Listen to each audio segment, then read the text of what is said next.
Hello, this is Abu Zain. I'm welcoming you to the Genscape webinar on the Seaway reversal. We are going to start in a moment. I'm just waiting a little bit longer, just for people that are a little bit late to come in.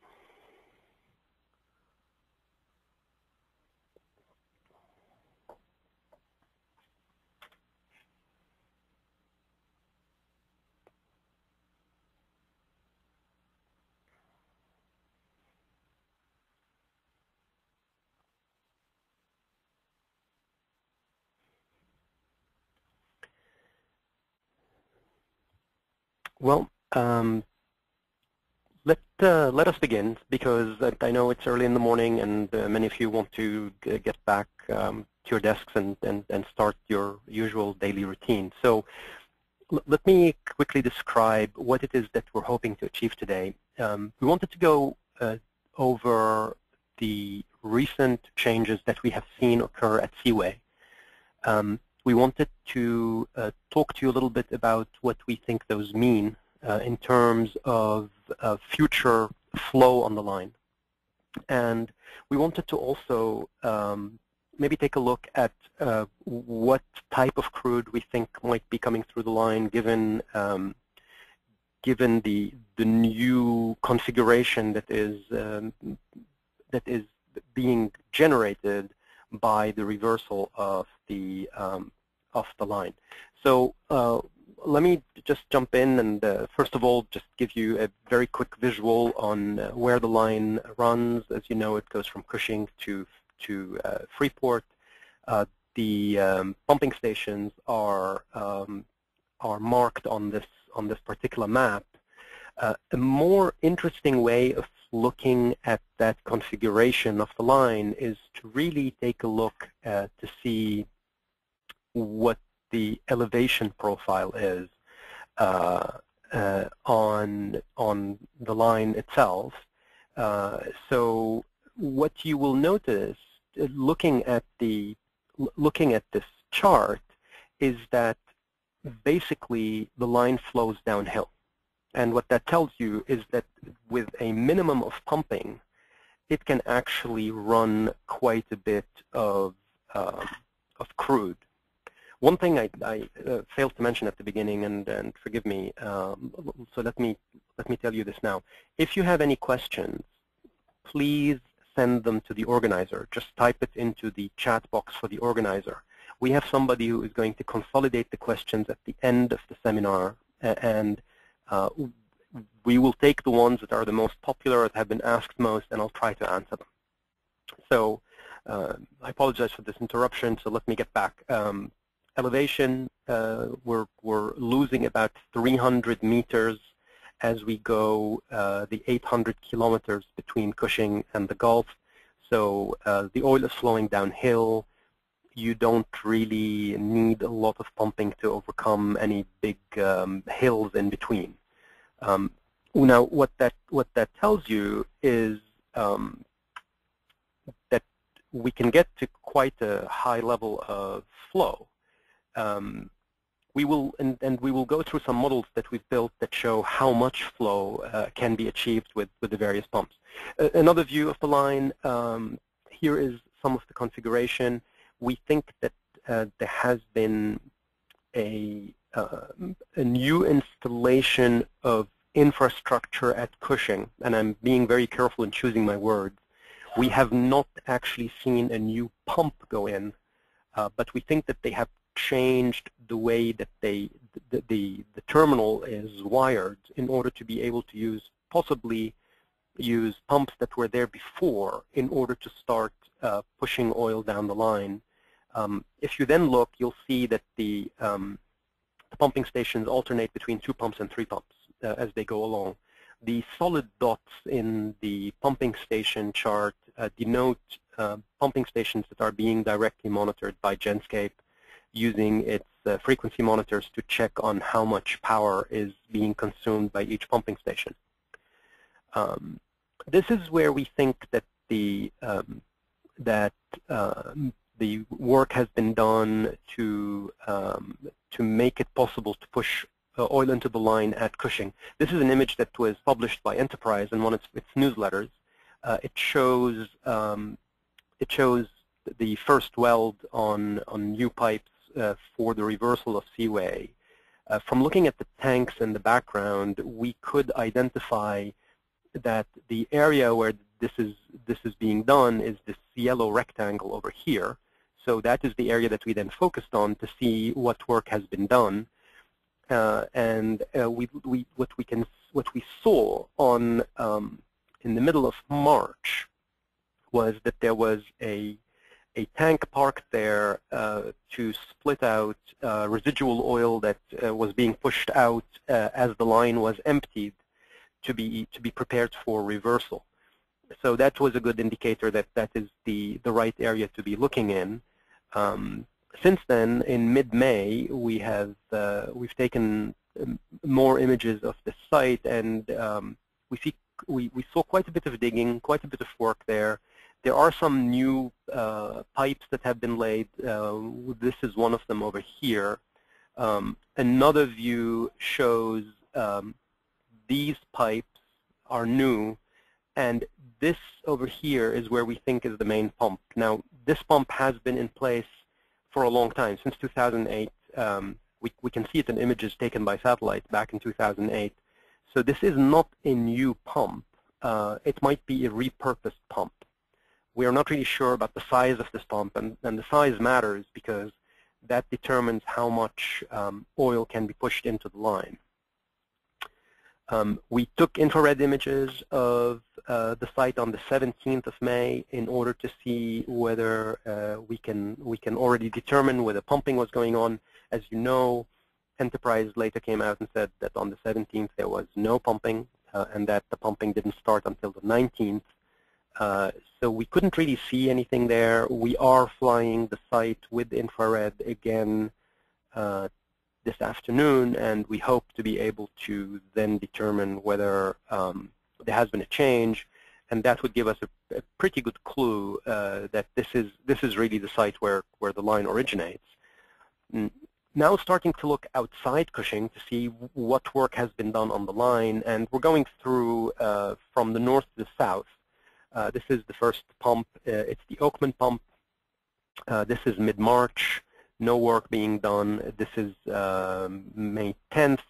Quite a bit of work has been done. A lot of pipe has, well, a lot, but quite extensive new piping has been put in, which we are pretty certain is related to the reversal of the line. As you can see, lots of crew, so heavy activity. Colbert is the next one. Again, mid-March, nothing much. We take a look at mid-May, and we don't necessarily see new pipes being laid there, but a lot of digging probably to get at valves in order to change them around. None of these is finished, by the way, so you can't really use those yet. Terrell, nothing in March, and a little bit of digging, no new pipes in May, in mid-May. Actually, this was taken on the 17th of May, so no new pipes that we can see. Again, it looks like what's happening is that the operator is working on valves. Cedar, nothing in mid-March, and extensive digging, but fewer people around on May 10. So that one also not quite finished yet. And Waller, the last one, there is a one of these residual oil tanks there. that helps to separate oil that is being pushed out of the line from the nitrogen that escapes through the valves. So that was when the line was being purged, and there is work being done at Waller. So the interesting thing is that there is work being done on practically every single one of these pumping stations, but none of them is really finished. What does that mean? Why is all of this useful, helpful? What do we do with this information? We have a flow model that basically says, okay, we have a certain pressure in the line.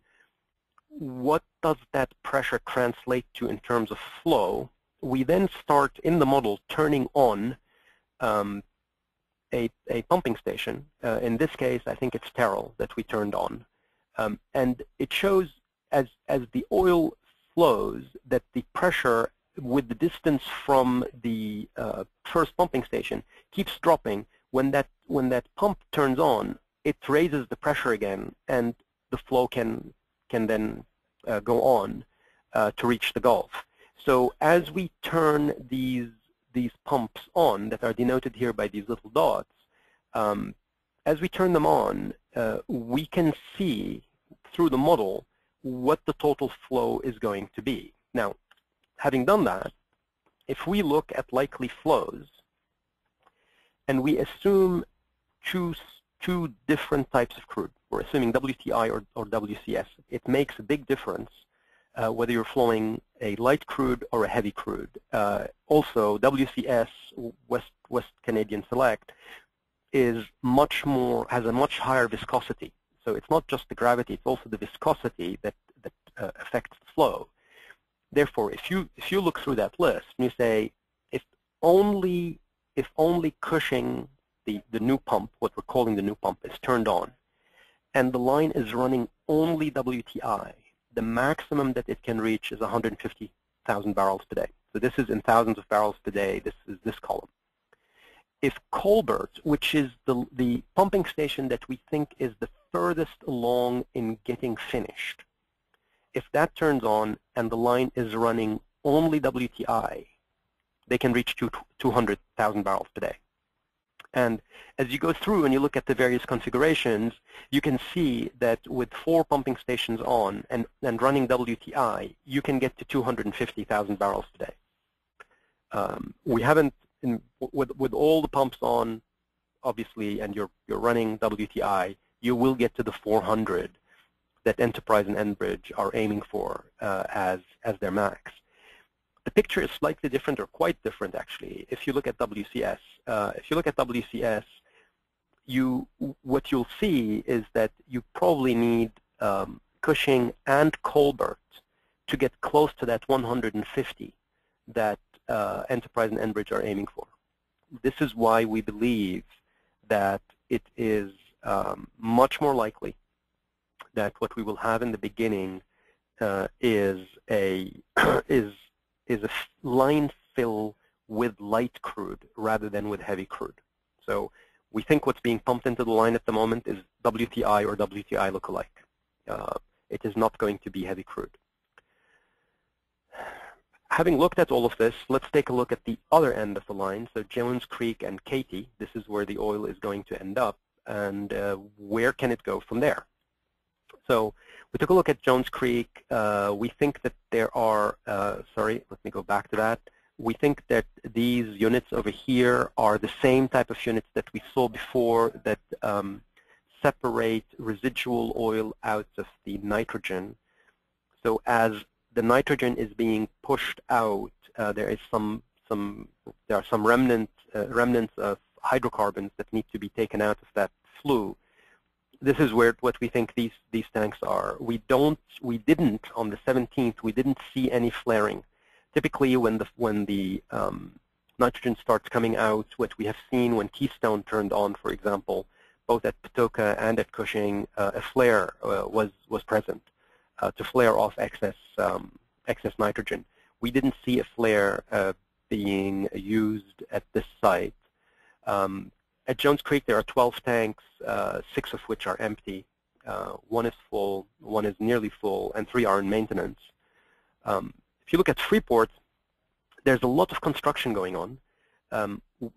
We don't see a flare. We're not really sure what the situation is, whether they're going to build a flare there, or whether all the excess nitrogen is going to be flared off at Jones Creek. There are 18 tanks there, 8 of which are empty. As I said, there's extensive construction going on. And we see quite a few of these fractionator units that take out the hydrocarbon out of the nitrogen that look like they are in reserve. We are not 100% sure that they are linked to Seaway, because this is where we see them over here, and Freeport is over there. This could be just a company that owns these and has parked them there. We're not 100% sure whether they're related or not, but we're watching that to see if they get moved. Now, we've connected to Katy. There is a connection to Katy that you can see here from the Jones Creek terminal.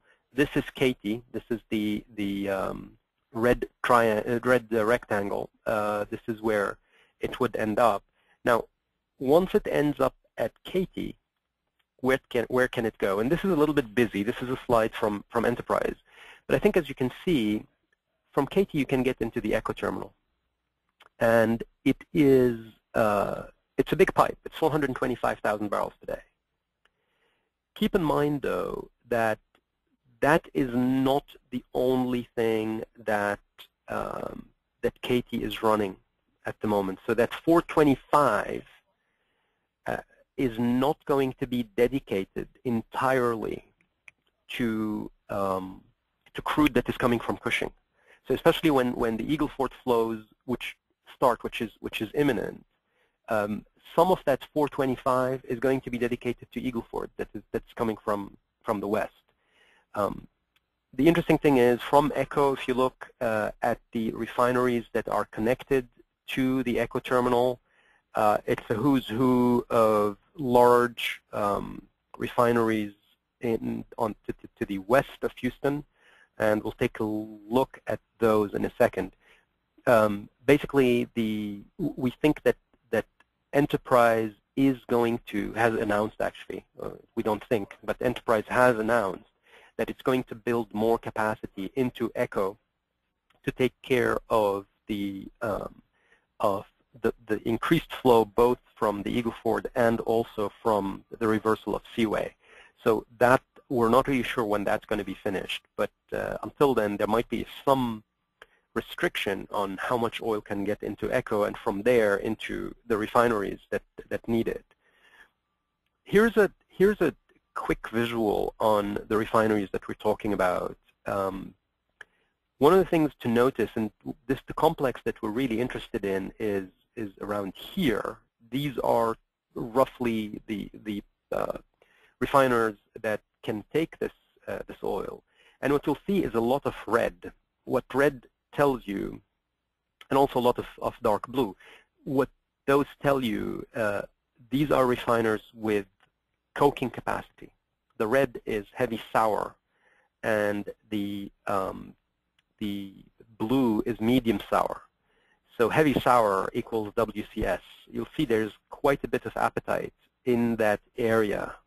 Will be quite a bit of appetite for WCS, given the configuration of the refineries in that area.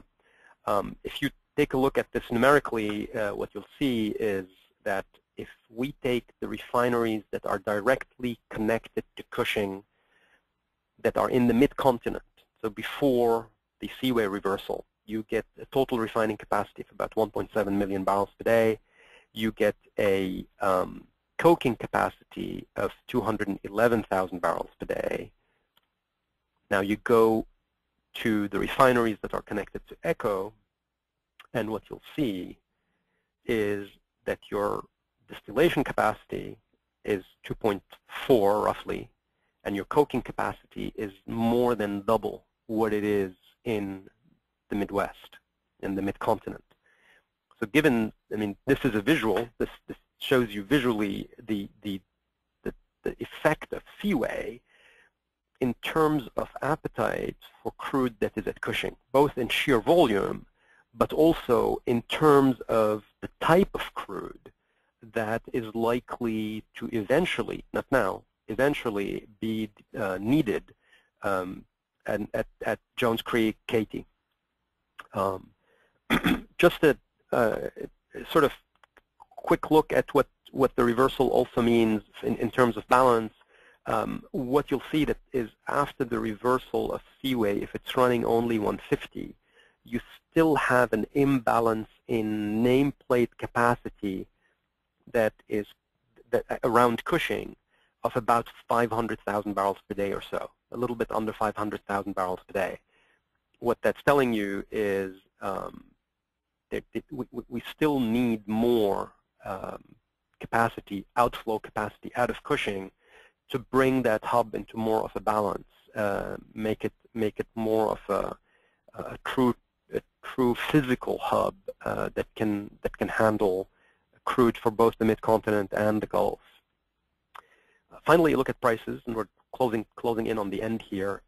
We've all looked at Brent WTI. This is a slightly different view. This is 40s delivered at the U.S. Gulf Coast, so basically a proxy for all the import crudes, and you can see that that has obviously waxed and waned. Recently, it has been narrowing with the Seaway reversal.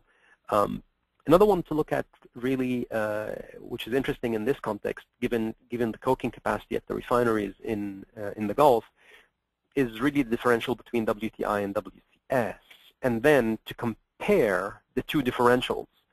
And what you'll see is that the 40s WTI differential has obviously narrowed, as we all know, but the WTI WCS differential has narrowed even more recently. That's the blue line that's on top.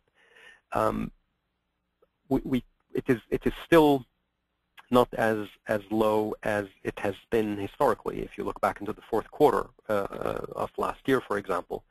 But it does seem to signal that the market is betting on more WCS reaching the Gulf.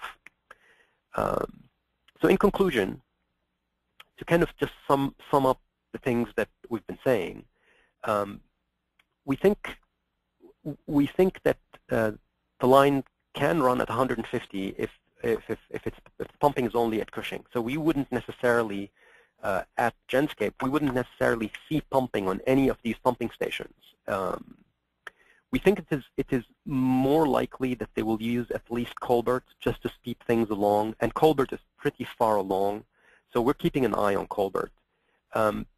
We think that the line can get beyond 150 fairly quickly, given how extensive the work is that we are seeing being done. So we're not, I mean, neither one of the operators is really being very forthcoming and saying this is when we think that the flow is going to increase. We think it could be sooner than some people think. One thing to keep in mind is if the appetite for heavy sour asserts itself, as we think it will, that flow will decrease. You can't get the same amount of crude through the line. And that is really the conclusion. We will see now if there are any questions. In the meantime, anyone who is interested in this presentation, please let us know. We will be happy to mail it to you. Also, we are going to post a recording of this webinar on our website. If your colleagues would like to watch that later. Hi, Abudi. David with Genscape in Boston. And just to pick up on what you're saying, we will send an email out with details to everyone who's registered on how to access this presentation and more to follow on that. In terms of questions, we do have a few. The first one is, when pumps along the Seaway pipeline are either powered up or turned off, can you expect to see an immediate impact on refined products such as RBOB? and I can read that again Yeah, if you'd like. no, that's fine. I got it. I'm just thinking about the question a little bit. I don't think so. I mean, I think that the, the, the distance that the signal has to travel, if you allow me this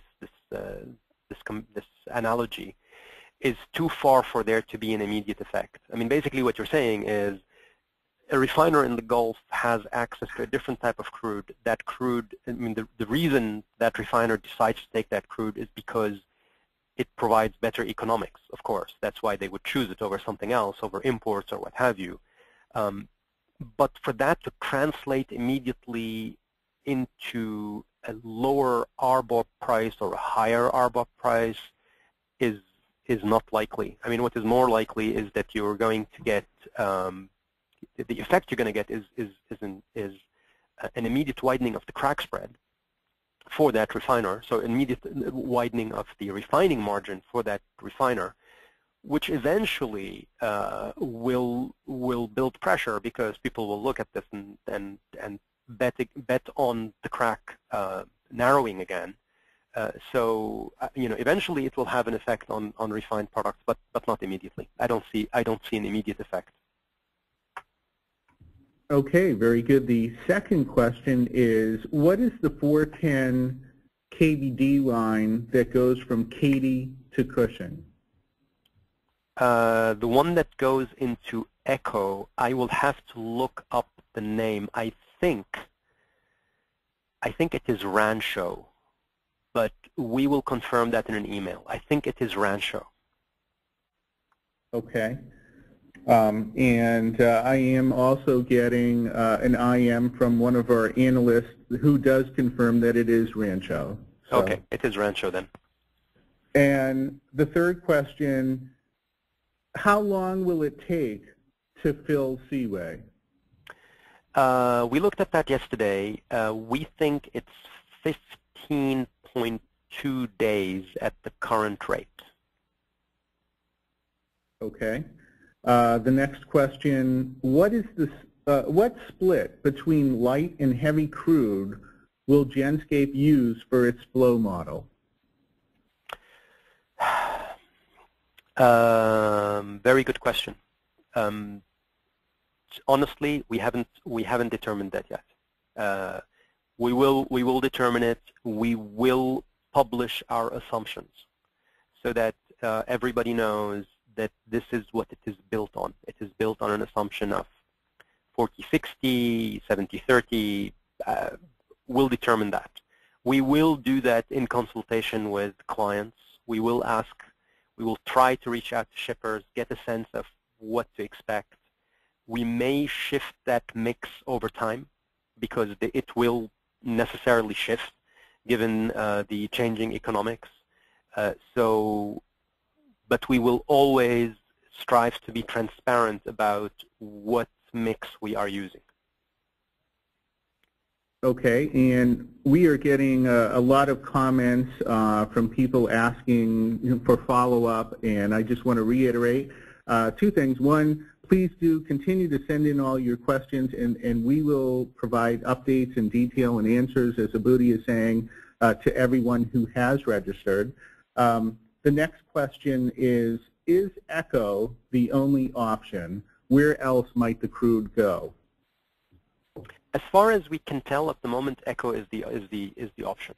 I mean, and then if you look at the refining capacity that is connected to Echo, I'm not really sure, given that that the line is eventually going to get to 400. I'm not really sure that they need a lot more. Now, if there were a real restriction and you couldn't get the oil through Echo because of competition from Eagle Ford, or if the demand weren't there. I mean, I find that doubtful, but just for hypothetical, assume that okay, it can go to Echo for whatever reason.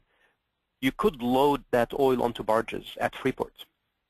So if you wanted to move it up and down the Gulf, you could. You would probably not move it from there to the East Coast because of the Jones Act. That would be prohibitive. But if you put it on barges and you moved it short distance, then then definitely you can get into Freeport. Definitely from Freeport you can load onto vessels, onto barges, ocean-going barges. Okay, Abudi, the next question is, can you tell me whether you are monitoring the oil flow in the pipelines or the pumping? We're monitoring the pumping. All we do when we're monitoring oil flow is we're monitoring the amount of power that is being consumed by the pumping stations, and from that we then get a flow. The flow is always calibrated. We calibrate either against shipper data. In this case, this is what we're going to strive for, is to get shipper data and to calibrate against that. And where available, we also continuously check our data against official data. For example, any line, as Seaway will be, any line that runs through Texas, there is monthly data from the Texas Railroad Commission. We calibrate our data against that to make sure that we're accurate. Okay, thanks, Abudi. Next question: will you monitor the power usage at the Cushing pumps in the future?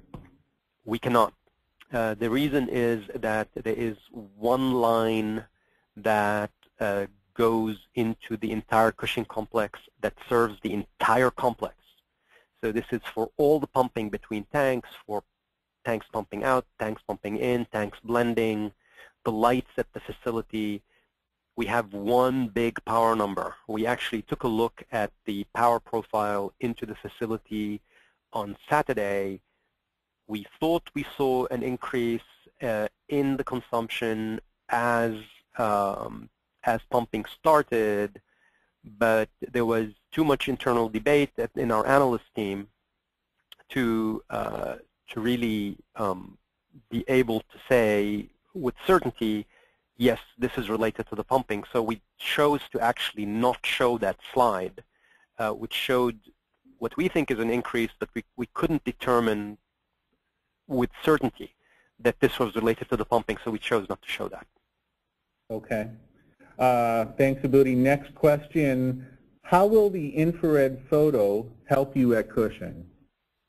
What it will show us, we think, is a change in the color of the new pipes to show that there is oil in them, because they looked empty the last time we looked. So that would show us that actually there is oil in the new pipes that have been laid, and if that's the case, then we know that that's the right place, and we have no reason to doubt that Enterprise is pumping. If they said they're pumping, they're pumping. But it would be a confirmation that to know that, okay, this is where it's originating. That's the new area. Okay. A few more questions, and a second part to that one is: will Seaway flowing cause a drawdown at Cushing? Yes, it will. I mean, eventually, it definitely will. I mean, I think that okay. there is no. I mean, just the pure logic dictates that Cushing cannot build forever.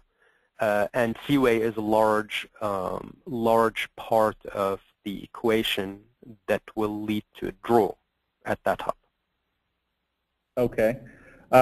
Next question is a series of 4 or 5 questions. So, Abudi, what I'll do is I'll read the whole thing, and then maybe we can just come back and take one Yep. by one. But so it starts: any way to easily monitor what type of oil is being sent? And then, is it profit maximizing for Seaway to send WTI versus WCS? That is, do rate differentials make them indifferent? Right. The next one: if not, can Seaway determine which crude gets sent by shippers, or is it solely determined by shipper? So those are the questions. Yep. Any right. way to easily monitor? Yeah. Yes, Let me. The answer is no. There is no easy way to monitor. We don't get a different signal depending on the grade of oil. So, and we haven't really figured out any way to tell. So it's not easily done. It's not, as far as we know, with the current technology, it's not doable. So the answer there is no. The second question is the profit maximization.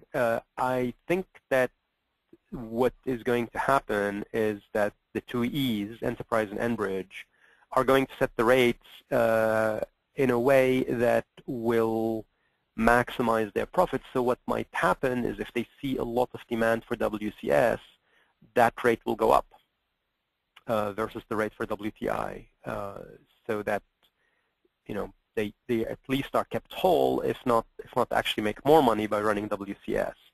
And then in terms of what gets on the line, I think it's supply and demand. I mean, it's not Enterprise or Enbridge that say, no, you can only ship this. If 100% of their shippers want to ship WTI, then it's going to be 100% WTI.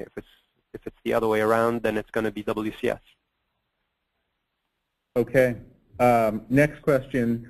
The 15.2 days for a line fill, when does Genscape see that it's having started? Was it last Saturday? It's Saturday, correct. Okay. How many barrels for the fill of the pipeline? 2.3 million. Okay. And I believe the last question, will you continue to take photos of all Seaway pump stations? Yes, but not on a weekly basis. I mean, we will keep an eye on that infrastructure and continue to update. We're looking at when we do the next flight.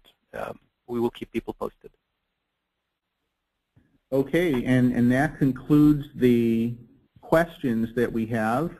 Abudi, I don't know if you have any summarizing remarks or anything else to add? The only thing I want to say is I'd like to thank Jason Fuchs and Walter Jones, who really have put this presentation together, have done a fantastic job of reading these photos and interpreting them, and also of modeling the lines. So really the praise should go to them and not to me. They're the ones who pulled this all together. So thanks everyone for your attendance and your attention. Thank you, Abudi. And again, we'll be sure to get a communication out to everyone to access this webinar. We'll leave the window open, so if there's any more questions, continue to send them in and we can get your responses. And thank you again all for joining Genscape. Thank you.